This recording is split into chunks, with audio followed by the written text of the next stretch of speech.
What's the best strategy to take when being audited?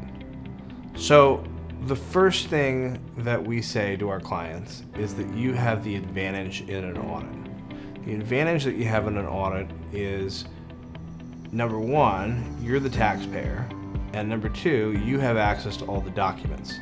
So the government is put in a position where they're asking you for records. You have the opportunity to control both the scope of the information that's being provided and to control what information you provide. So you're controlling the scope, and you get to edit out within that scope what actually gets provided. So you have a lot of choice there. What I tell our team is you can't control bad cards. So for example, if a tax return is unreported $100,000 in income, you're probably not going to be able to hide that. But the advantage that you get in an audit is you can control the order in which the cards are being dealt. So the very first thing that we do in an audit is we like to know why the taxpayer has been audited. We look at the return, and then we go through a pre-audit. So we put the tax return through the same level of scrutiny, or actually more scrutiny than what the IRS is going to put it through. So we're looking for issues that could come up. We're determining whether things are a big deal, a little deal, or not a deal at all. And so we're actively looking at those issues, and we're pre-screening things. Once we pre-screen things, then we develop an audit strategy. And this has nothing to do with the IRS. This has to do with how are we going to present the audit to the auditor when the time comes.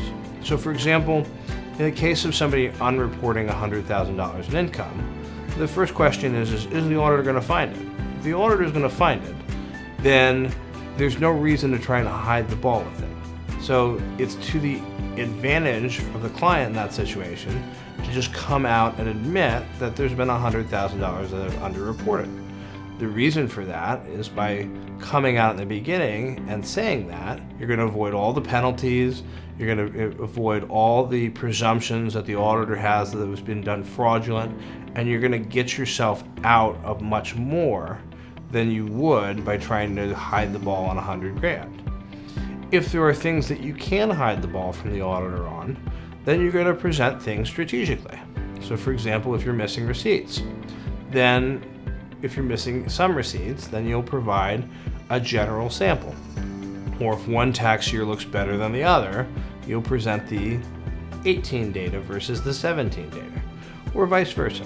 So audits are a fluid strategy, but by pre-auditing a tax return, by organizing the material appropriately, and then controlling the presentation, you're going to have a much higher success rate in an audit than if you just show up with a whole bunch of documents and just hand things over to the auditor.